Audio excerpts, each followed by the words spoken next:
00:30 27 তারিখে যেমনটি প্রেডিকশন ছিল ঠিক সেরকমই হয়েছে। বাংলাদেশ এবং ওয়েস্ট বেঙ্গল কোস্টের দিয়েই আপনার ক্রসিংটা হয়েছে বিটুইন খেপুপাড়া এবং সাগর আইল্যান্ড, এবং তারপরে যেমনটা প্রেডিকশন ছিল ওটা উত্তর দিকেই মুভ করা শুরু করেছিল। আজকে সকালবেলাতে মানে সকাল 5:30টাতে ওই সিস্টেমটি উইকেন্ড হয়ে যায় সাইক্লোনিক স্টর্মে থেকে। আপনারা জানেনও যে যে কোনো সাইক্লোনিক স্টর্ম জাতীয় মানে এরকম ধরনের সিস্টেম আফটার ল্যান্ডফল ও তার শক্তি হারায়। অ্যাকর্ডিংলি এখানেও ঠিক তাই হয়েছে, এরকম প্রেডিকশনটাও ছিল, শক্তি হারিয়েছে 5:30টাতে। তারপরেও তার টুয়ার্ডস নর্থের দিকেই ওর জার্নিটা আপনার প্রেডিক্টেডও থাকে, ওটা মুভও করে ওই ডাইরেকশনে। এবং সকাল 11:30টার সময় সকাল 11:30টাতে আজকে আপনার সকাল 11:30টাতে এই সিস্টেমটাও আপনার সাইক্লোনিক স্টর্মই ছিল এবং এই সিস্টেমটি আপনার পজিশন হচ্ছে মঙ্গলার থেকে 65 কিলোমিটার নর্থ ওয়েস্টে, আর কলকাতা থেকে 100 কিলোমিটার পূর্বে, এবং ক্যানিং থেকে 100 কিলোমিটার উত্তর পূর্ব দিকে, এবং খেপুপাড়া থেকে 150 কিলোমিটার উত্তর পশ্চিম দিকে, এবং ঢাকা থেকে 150 কিলোমিটার দক্ষিণ পশ্চিম দিকে। এই ছিল এর পজিশন। ঠিক আছে, তাহলে গতকাল আপনার সিভিয়ার সাইক্লোনিক স্টর্মের ল্যান্ডফল হয়ে গেছে, হ্যাঁ, যেমনটা হট ছিল আর কি, বাংলাদেশ কোস্ট এবং ওয়েস্ট বেঙ্গল কোস্টের মাঝখান ইয়েতে বিটুইন খেপুপাড়া এবং সাগর আইল্যান্ড। তারপরে নর্থের দিকে ফার্দার মুভমেন্ট হয়েছে এবং অ্যাজ ইউজুয়াল মুভমেন্ট হয়েছে, তার সাথে সাথে ওর শক্তিও ক্ষয় করেছে। শক্তি ক্ষয় করে সাইক্লোনিক স্টর্মে পরিণত হয়েছে, এবং আজকে সকাল 5:30টাতে আমরা ওটাকে সাইক্লোনিক স্টর্ম রূপে পাই। তার একটা পজিশন ছিল, তারপরে আবার তার উত্তর দিকেই গতিটা অব্যাহত থাকে, এবং বেলা 11:30টায় আজকে পজিশন যেটা আপনাদের আমি বললাম। আর এর ফোরকাস্ট হচ্ছে মুভমেন্ট ফোরকাস্ট হচ্ছে এটা নর্থ ইস্টওয়ার্ডস ডাইরেকশনে যাবে। ঠিক আছে, এবং ইন্টেন্সিটি ফোরকাস্ট হচ্ছে এর ইন্টেন্সিটিটা গ্র্যাজুয়ালি কমবে, এবং আজকে ইভিনিংয়ে এটির ডিপ ডিপ্রেশনে পরিণত হওয়ার কথা। তো এই হলো এর আপনার সিস্টেমটি সংক্রান্ত ব্যাপার, সিস্টেমটি এবং সিস্টেমটার মুভমেন্ট এবং সিস্টেমটার ইন্টেন্সিফিকেশনের ব্যাপারে ফোরকাস্ট আর কি। ঠিক আছে, তো এইবার এই সিস্টেমের জন্য যে ওয়েদার যেগুলো আছে সেগুলো আপনাদের বলি। সেটা হচ্ছে যে ওয়ার্নিং আছে আজকে আপনার হেভি টু ভেরি হেভি রেনফলের ওয়ার্নিং আছে এই সিস্টেমের জন্যেই। উত্তর এবং দক্ষিণ 24 পরগনা, হাওড়া, হুগলি, কলকাতা, নদিয়া, মুর্শিদাবাদ, মালদা, সাউথ দিনাজপুর, কোচবিহার, আলিপুরদুয়ার এবং জলপাইগুড়িতে, এগুলিতে সব কিন্তু অরেঞ্জ সতর্কবার্তা দেওয়া হয়েছে। দেখুন একটু ফারাক আপনারা দেখতে পাচ্ছেন, গতকাল যে আমাদের যে হায়েস্ট সতর্কবার্তা ছিল লাল, আজকে কিন্তু হায়েস্ট সতর্কবার্তাটা লাল নেই, আপনার অরেঞ্জ আছে। আর আপনার হলুদ সতর্কবার্তা দেওয়া হয়েছে আপনার হেভি রেনের, সেগুলো হচ্ছে east West Medinipur, east Bardhaman, Birbhum, Darjeeling এবং কালিম্পং।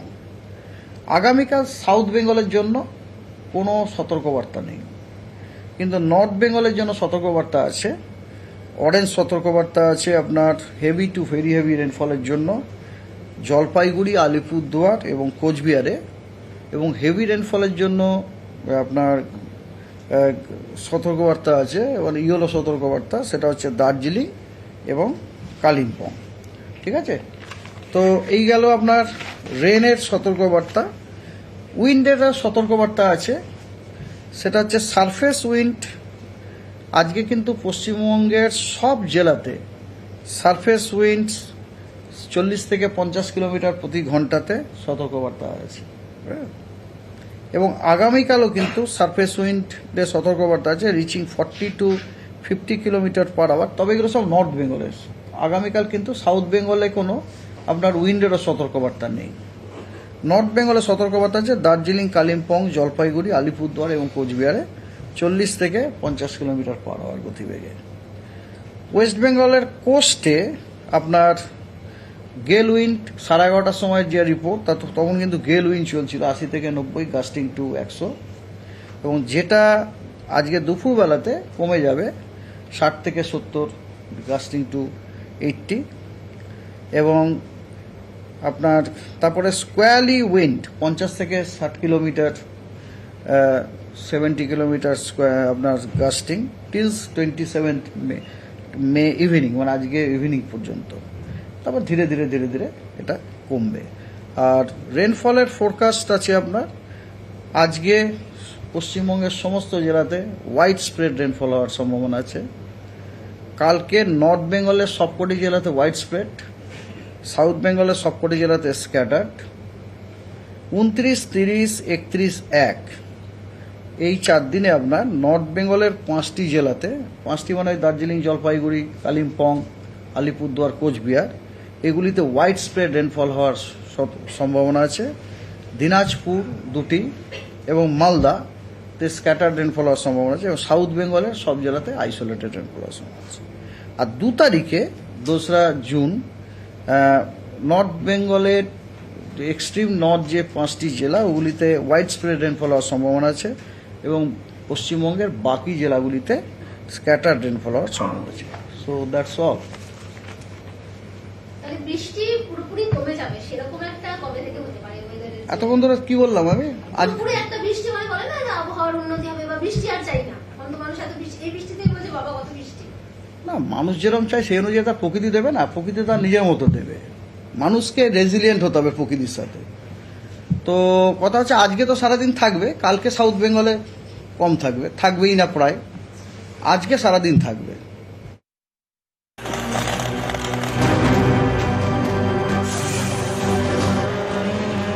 রুদ্ররূপে সব থেকে বেশি ক্ষতিগ্রস্ত হয়েছে সুন্দরবন, তবে শহর কলকাতা সেখানেও কিন্তু বিভিন্ন জায়গায় জল জমে রয়েছে, প্রভাব পড়েছে রুদ্র রেমালের প্রভাব পড়েছে তিলোত্তমাতে। কলকাতার একাধিক জায়গায় জল জমে রয়েছে ঠিক দুপুর 1টা বাজে। এই সময় শহর কলকাতার ঠিক কি ছবি, আমাদের 2 প্রতিনিধি এই মুহূর্তে আমাদের সঙ্গে রয়েছেন, অমিত আমাদের সঙ্গে রয়েছেন এবং রৌনক রয়েছেন আমাদের সঙ্গে। আমাদের 2 প্রতিনিধি থেকে একবার জেনে নেওয়ার চেষ্টা করব। প্রথমেই আমরা যাব একবার অমিতের কাছে যাব। অমিত, তোমার থেকে জানার চেষ্টা করব, তুমি এই মুহূর্তে আলিপুরে রয়েছো, সেখানকার ঠিক কি ছবি? কার্যত আমরা যেমনটা জানি যে রেমালের রুদ্ররূপে জলে জমে গেছে একেবারে একাধিক জায়গায়।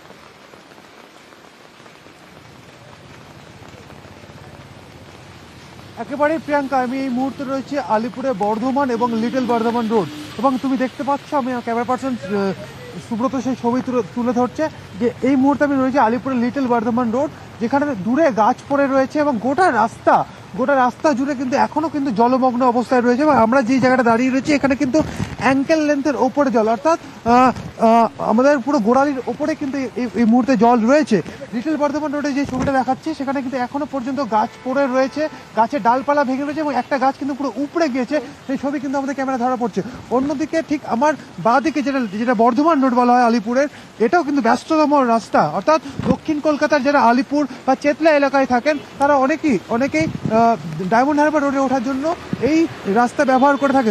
সেক্ষেত্রে এই যে রাস্তা রয়েছে বর্ধমান রোড, সেখানেও কিন্তু জল রয়েছে গোড়ালির ওপরে, এবং জল বৃষ্টি যেহেতু এখনো ক্রমাগত পড়েই চলেছে, সেক্ষেত্রে জল নিকাশির জন্য, অর্থাৎ জলটা যাতে বেরিয়ে যায় সেই কারণে কলকাতা পুরসভার কর্মীরা কিছুক্ষণ আগেই এই এলাকায় তারা এসেছিলেন, এবং আসার পরে সেখানে যে ম্যানহোল রয়েছে সেই ম্যানহোলের ঢাকনা খুলে দেওয়া হয়েছে যাতে জলটা খুব তাড়াতাড়ি নেমে যায়। এবং এই যে গোটা এলাকা আলিপুরের Bardhaman Road, Little Bardhaman Road এবং ঠিক পাশের যে রাস্তা রয়েছে সেখানে কি একই অবস্থা রয়েছে, সেখানে এখনো পর্যন্ত জল জমে রয়েছে, অর্থাৎ জলমগ্ন হয়ে রয়েছে আলিপুরের বিস্তীর্ণ এলাকা, যেখানে কোথাও গোড়ালির ওপরে জল, কোথাও গোড়ালির সমান জল রয়েছে। যেমন লাগাতার বৃষ্টি হচ্ছে, ঝোড়ো হাওয়া, দমকা হাওয়া বইছে, তেমনই কিন্তু জল নিকাশি ব্যবস্থার জন্য কিন্তু পুরসভার তরফ থেকে কিন্তু প্রতিনিয়ত চেষ্টা করা হচ্ছে। আমাদের আরেক প্রতিনিধি রৌনক এই মুহূর্তে আমাদের সঙ্গে রয়েছেন, সরাসরি রৌনকের কাছে যাব। রৌনক, তুমি যেখানে দাঁড়িয়ে রয়েছো কার্যত জলমগ্ন এলাকা,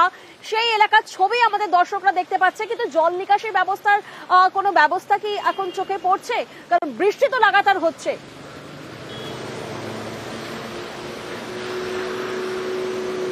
দেখো, জল নিকাশির ব্যবস্থা কিন্তু এখনো পর্যন্ত কাজ করছে না। তার কারণেই পৌরসভার তরফ থেকে এখানে এয়ার ব্যাগ জেট মেশিন সেই মেশিন নিয়ে আসা হয়েছে এবং ব্লু ব্যাগ অর্থাৎ অত্যাধুনিক যে মেশিন রয়েছে কলকাতা কর্পোরেশনের, সেই মেশিন কিন্তু লাগাতার এখানে এনে পাম্প করে জল নিয়ে গিয়ে রাজাবাজার খালে ফেলা হচ্ছে। অর্থাৎ এই অঞ্চলে কিন্তু উত্তর কলকাতার বর্ষা হলেই জল জমে এই বিধান সরণি অঞ্চলে, এবারও ঠিক তাই জমেছে। এবং এখন যে বৃষ্টিপাত চলছে তাতে করে কিন্তু এখানকার নিকাশি ব্যবস্থার পক্ষে সামাল দেওয়া সম্ভব নয়।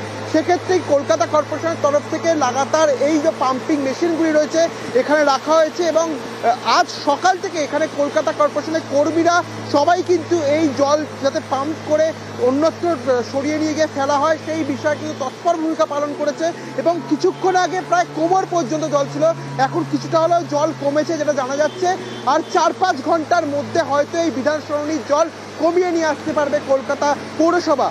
যে বৃষ্টিপাত হয়েছে গত 24 ঘন্টায় গড়ে শহর কলকাতায় প্রায় 150 মিলিমিটারের কাছাকাছি বৃষ্টিপাত হয়েছে এবং কলকাতা কর্পোরেশনের যে দাবি ঘন্টায় 20 থেকে 30 মিলিমিটার বৃষ্টিপাতের জল তারা কিন্তু নিকাশির মাধ্যমে পার করতে পারে। অর্থাৎ অত্যাধিক বেশি বৃষ্টিপাত হওয়ার ফলেই কিন্তু এই সময় লাগছে, যেটা জানা যাচ্ছে যে এই বিধান সরণি আর কিছু কিছু জায়গায় যেরকমভাবে জলমগ্ন হয়ে রয়েছে আর কিছু ঘন্টার মধ্যেই হয়তো যদি বৃষ্টিপাত না হয় তাহলে এই জল পুরোপুরিভাবে বের করা সম্ভব হবে। প্রিয়াঙ্কা,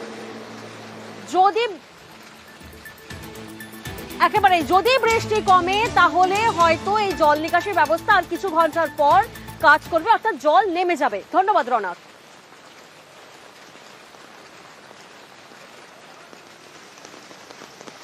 ভালো ছবি হচ্ছে, দারুণ ছবি ভাই। এবার আপনাদেরকে শহর কলকাতার বিভিন্ন জায়গায় জলমগ্নের ছবি আপনাদেরকে দেখাচ্ছি। বিভিন্ন জায়গার জলমগ্নের ছবি আপনারা দেখছেন। শহর কলকাতার একাধিক জায়গায় জলে ডুবে গেছে, কারণ রাতভর বৃষ্টি, রেমালের তাণ্ডব, রেমালের রুদ্ররূপ। ওয়েদার ফোরকাস্ট ছিল, আবহাওয়া দপ্তর থেকে বলা হয়েছিল যে অতি ভারী বৃষ্টিপাত হবে, অতি ভারী বৃষ্টিপাত হবে। সেই বৃষ্টিপাতের জেরে কিন্তু একাধিক জায়গায় জলে ডুবে গেছে। শেক্সপিয়ার সরণির ছবি এই মুহূর্তে আপনাদেরকে দেখাচ্ছি।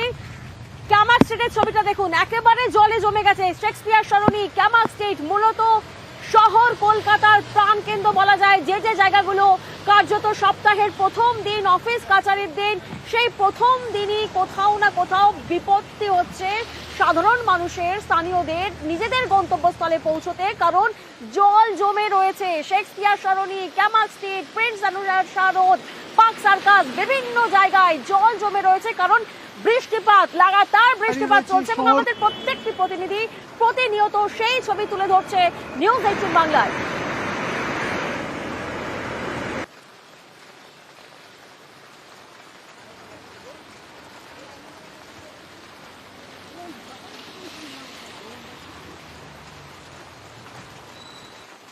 এই তো প্যান্ট ট্যান্ট সব ভিজে গেছে, হাঁটুর ওপরে জল।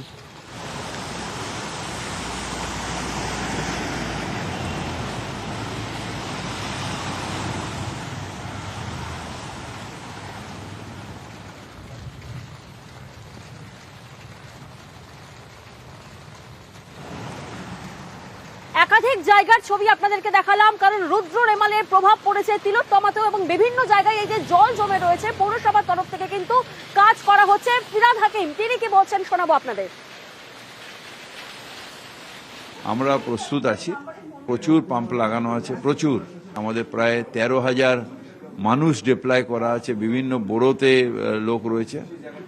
কলকাতাবাসীর কোনো চিন্তা নেই, আমরা অন টো আছি, আমরা প্রস্তুত আছি যে কোনো দুর্যোগ মোকাবেলা করার জন্য। মুখ্যমন্ত্রী সারাক্ষণ আমাদের সাথে, জেলার সাথে সবসময় যোগাযোগ রাখছেন, ডিএম সাউথের সাথেও যোগাযোগ রাখছেন, সাগরদ্বীপ, বকখালি ওখানেও নজর রাখছেন। প্রায় 1 লক্ষর উপরের লোককে ওখান দিয়ে এভিকুয়েট করা হয়েছে। সুতরাং মানুষের পাশে মুখ্যমন্ত্রী আছেন।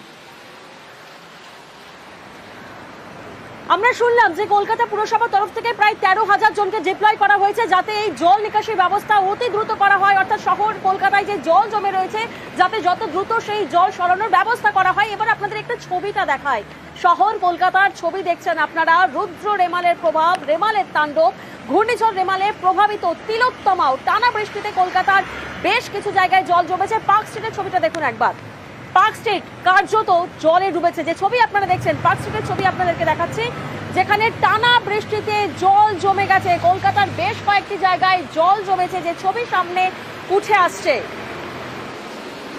আর এবার দেখুন রবীন্দ্র সদনের ছবিটা একবার আপনাদেরকে দেখায়। পার্ক স্ট্রিটের ছবি দেখলেন, ঠিক পার্ক স্ট্রিটের পরেই রবীন্দ্র সদন, সেখানেও কিন্তু কার্যত জলে ডুবে গেছে, সেখানেও কিন্তু জল জমেছে, কারণ টানা বৃষ্টি হচ্ছে, লাগাতার বৃষ্টি হচ্ছে। আমরা দেখেছি গতকাল রুদ্র রেমালের ল্যান্ডফলের কিছুক্ষণ আগে থেকেই কিন্তু প্রভাব দেখা গেছিল। লাগাতার বৃষ্টি চলছে, রাতভর বৃষ্টি হয়েছে, সকাল থেকে বৃষ্টি চলছে। ক্যামাক স্ট্রিটের ছবিটা দেখুন, টানা বৃষ্টি আর টানা বৃষ্টিতে জল জমে রয়েছে park street, Rabindra Sadan, Camac street, park circus, একের পর এক জায়গায় জল জমে রয়েছে।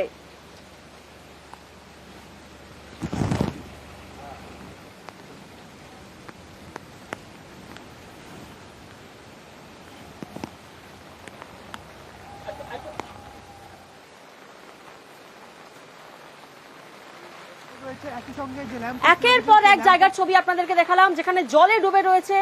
আর এবার আপনাদেরকে একটু পানিহাটির ছবিটা দেখাই, সেখানেও রেমালের তাণ্ডব, রেমালের প্রভাব কিভাবে পড়েছে পানিহাটিতে। প্রতিনিধি সুবীর এই মুহূর্তে আমাদের সঙ্গে রয়েছেন, সরাসরি সুবীরের কাছে একবার যাবো। সুবীর, তোমার থেকে একবার পানিহাটিতে ঠিক কি পরিস্থিতি একবার তোমার থেকে জানার চেষ্টা করবো। দেখো একদম হাঁটু সমান, তারও ওপরে জল, এবং এই যে রেমালের তাণ্ডব, ঘূর্ণিঝড়, মুষলধারা বৃষ্টি। আমি তোমাকে দেখাবো, এই যে ছবি দেখতে পাচ্ছ, এটা হচ্ছে পানিহাটি পৌরসভার এইচবি টাউনের ছবি। দীর্ঘদিন বছরের পর বছর এইভাবেই কিন্তু বৃষ্টি হলে এইভাবেই কিন্তু জল জমে, এবং হাঁটুর ওপরে যারা রয়েছেন তারা কিন্তু তাদের জামা কাপড় তুলে কিন্তু এই রাস্তায় যাতায়াত করতে হয়, এবং এই যে স্থানীয় বাসিন্দারা যারা রয়েছেন তারা কিন্তু এইভাবেই এই রাস্তায় যাতায়াত করেন। আমি একটু কথা বলবো একজনের সাথে। দাদা,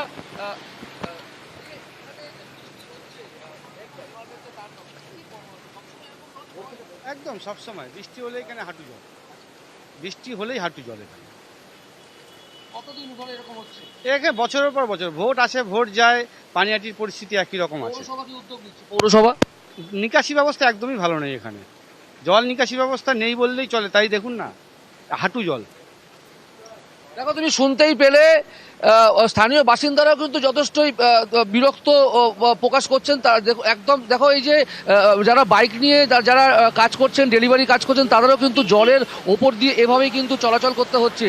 এবং এটা কিন্তু আজকের ঘটনা নয়, বছরের পর বছর পানিহাটি এইচবি টাউনের কিন্তু এই একই অবস্থা। এবং এই নিয়ে কিন্তু এলাকার বাসিন্দারা পানিহাটি পৌরসভাকে বারংবার জানানো সত্ত্বেও পৌরসভাগতভাবে কোনো ব্যবস্থা নেওয়া হয়নি।